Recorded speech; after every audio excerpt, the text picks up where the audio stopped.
ලෝකනාඩිය මුළු ලොවම එක තැනක. The whole world in one place. ආයුබෝවන්.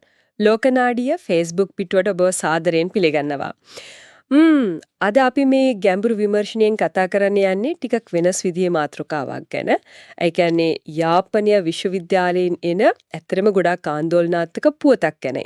ඔව් අනිවාර්යෙන්ම මේක මේ භාෂාවයි අධ්‍යාපනයයි වගේම සංස්කෘතියයි අතර තියෙන ලොකු ගැටුමක් විදිහටයි පේන්න තියෙන්නේ. ඉතින් අපි මේ සංවේදී කාරණේ දුපැත්තම මධ්‍යස්තව විමර්ශනය කරලා බලමු. හරියටම හරි. ඉතින් කලාපීඨ ශිෂ්‍ය සංගමය තමයි මේ ලොකු චෝදනාව කරන්නේ නේද?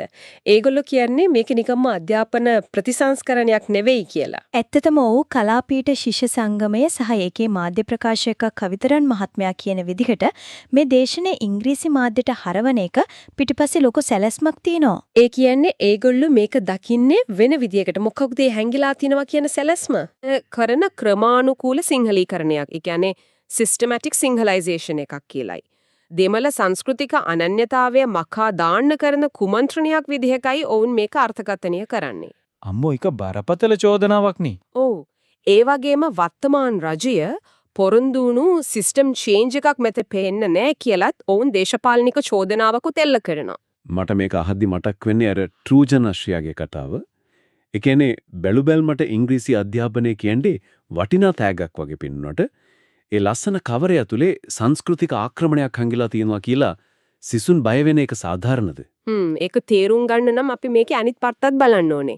ඒ කියන්නේ විශ්වවිද්‍යාල ප්‍රතිපාදන කමිෂන් සභාවෙවත් UGC එකේ යථාර්ථය මොකක්ද කියලා. ඕ කොහොමද ඇත්තටම ළමයි බඳවා ගන්න කියන එක නේද? හරියටම සාමාන්‍යයෙන් UGC එකෙන් සිසුන් බඳවා ගන්නේ අර දිස්ත්‍රික් කෝටා ක්‍රමයට සහ ඉසෙට් ස්කෝර් එක.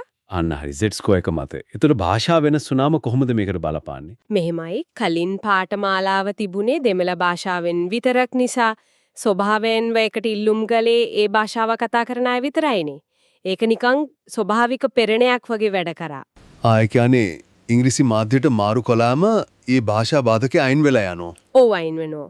එතකොට ඉහළ කුසලතාවයක් තියෙන ඕනෑම කෙනෙකුට දැන් යාපනයට යන්න පුළුවන්. හැබැයි මේක හුදෙක් ජාතික ප්‍රතිපත්තිය කියන එකත් අපි අවධාරණය කරන්න ඕනේ. ඒ කිව්වේ අර කලාංශීය උපාධිධාරීන්ගේ රැකියා ප්‍රශ්නය ගැන නේද? ඔව් කලාංශයෙන් පිට වෙන අයට රැකියා වෙළඳ පොලේ තියෙන ඉල්ලුම, ඒ කියන්නේ employability එක වැඩි කරන්න නම් ඉංග්‍රීසි මාධ්‍යයෙන් උගන්වන එක අත්‍යවශ්‍යයි කියලා රජය විශ්වාස කරනවා. මේක මුළු රටටම පොදු ජාතික ප්‍රතිපත්තියක්. ඒ කියන්නේ මේක යාපනයට විතරක් විශේෂිත වුණු සැලැස්මක් නෙවෙයි. ඇත්තටම නෑ. හැබැයි ඉතින් මෙතන තමයි කේන්ද්‍රීය විවාදය තියෙන්නේ. මේක ඇත්තටම රැකියා අවස්ථා වැඩි කරන්න ගත්ත අවංක අධ්‍යාපනික පියවරක්ද? එහෙමත් නැත්නම් සිසුන් කියන විදිහට අධ්‍යාපනයේදී මුවාවෙලා කරන සියුම් සංස්කෘතික ආක්‍රමණයක්ද කියන එක. ඔව් ඒක මධ්‍යස්ථව බැලිය යුතු කාරණාවක්. ජාතික ප්‍රතිපත්තියක් වුණත් යාපනය වගේ දැඩි සංස්කෘතික පසුබිමක් තියෙන තැනක මේක ක්‍රියාත්මක වෙද්දි සිසුන්ගේ පැත්තෙන් එනු බය අපිට බැහැර කරන්න බෑ නේද? අනිවාර්යයෙන්ම රැකියාවකට යන්නේ ඉංග්‍රීසි ඕනේ වුණත් ඒ වෙනුවෙන් Tamanගේ අනන්‍යතාවය කැප කරන්න ඔවුන් සූදානම් නැති වෙන්න පුරුවන්. එතකොට මේ ජාතික මට්ටමේ අධ්‍යාපනික ප්‍රතිපත්ති සහ ප්‍රාදේශීය සංස්කෘතික අනන්‍යතාවයන් එකිනෙක ගැටෙනකොට අපි තෝරගට යුත්තේ කුමක්ද? අනන්‍යතාවයේ සුරකිමින්ම නවලෝකීය රැකියා වෙළඳ පොළට සූදානම් වෙන්න බැරිද කියන එක අපිට හිතන්න ඉතුරු වෙනවා. හරියටම හරි. ඒක තමයි අපි කවුරුත් කල්පනා කරලා බලන්න ඕනේ වැදගත්ම දේ. මේ ගැල ඔයාලගේ අදහස මොකක්ද? පහලින් කමෙන්ට් කරන්න. ඒ වගේම අපේ ලෝකනාඩිය පේජ් එක ලයික් කරන්න, ෂෙයා කරන්න, ෆලෝ කරන්න.